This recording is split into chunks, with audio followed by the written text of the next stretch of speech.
All right, 49ers draft recap. I always want to say preview for some reason. No, not preview. It's already over. We are doing a recap here of the 49ers draft, who, listen, their first selection was at pick 87, so obviously this isn't the most hyped up draft that we're talking about, but I do think about the Los Angeles Rams, a team that maybe they're trying to replicate a little bit and giving up some high-value first-round picks. What the Rams have done to afford being able to give up those high-value picks is they've drafted well later in rounds. They've gotten contributors later in rounds along with getting the stars with the first and second-round picks and stuff. McCaffrey played very well, so they feel good about that selection. We'll still see with Trey Lance. But, can they do the other side of the thing that the Rams were able to do? Draft well later on? Well, maybe. We'll see. There's some interesting picks here. Let's just say it that way. First off, Jair Brown, someone who they drafted who, just so you know what you see on the screen, it's Jair, it's, the name of the player that they drafted, what position they play, where they were drafted. So for Brown, he was drafted 87th, and 96 is where he was on the consensus big board. That's what those numbers mean. But yeah, for Brown, someone who seems like he could be a solid coverage safety. That feels like that's what they're drafting him for. He has sort of some a bit raw as a player, so maybe someone who they feel like they can coach up. And listen, my expression always is, don't let a day 2 of the draft go by without drafting a safety or a receiver, because those positions tend to still get pretty good prospects around day 2 with those guys. So they got one with day 2. So there you go. Even though they didn't have a ton of draft capital, we're still able to check that off the list. So there you go. Jake Moody, kicker for the San Francisco 49ers, it's a surprise. So here's the thing about drafting kickers.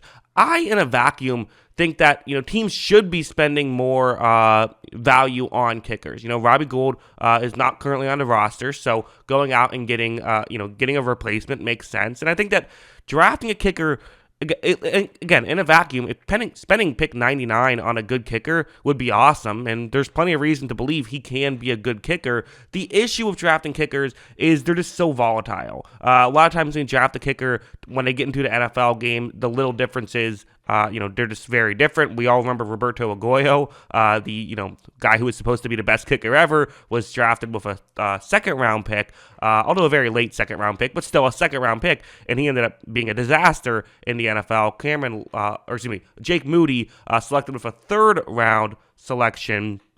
Will be very interesting to see how he develops. So, not a pick that I love just because I don't think that it's just hard to evaluate kickers, but if he ends up being good, it will totally be worth the draft pick, so maybe worth taking a flyer on with pick number 99, perhaps.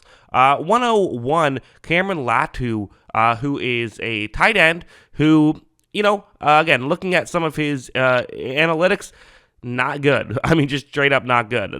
Not good for college. So this is one of those players that you do wonder, okay, what exactly happened here? What was the benefit? And why did you end up getting drafted?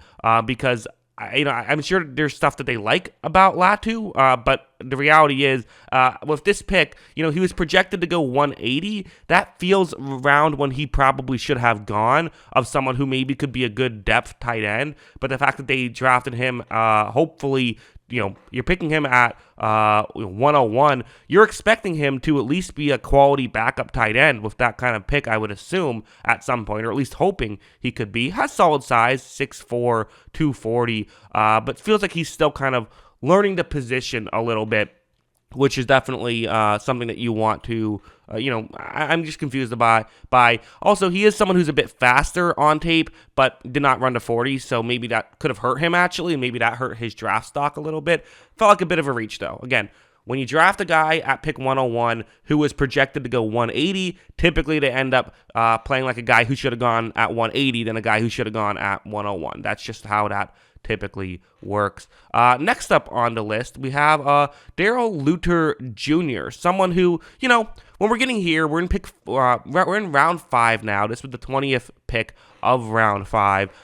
It's a bit of a reach still, but I'm okay with this, right? I'm okay with getting a guy at 190 that should have gone at 190 at 155. Okay, the margin there is very slim. If you like a guy, fine. I'm not going to fight you on it too much.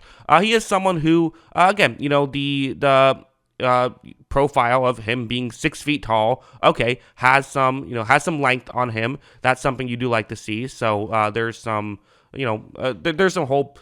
There's some hope there. And I don't know. Could he be an effective player? I think so. He's someone who doesn't necessarily have the speed, I think, to ever really be a great corner in the NFL. But, that's kind of what they're hoping for out of him, is someone who can maybe come in and be a depth guy. With pick 155, that's typically what you get. And that's probably the case with their next pick, Robert Beal Jr. as well. Someone who they're hoping can come in and just be a depth guy, which, again, if you can get contributors in round 5, that's what you hope for. Get guys who can just come in and play. And guys like corner and edge, they're not going to start, but maybe they'll find ways to get into the, get into the game anyways, which would be hopeful.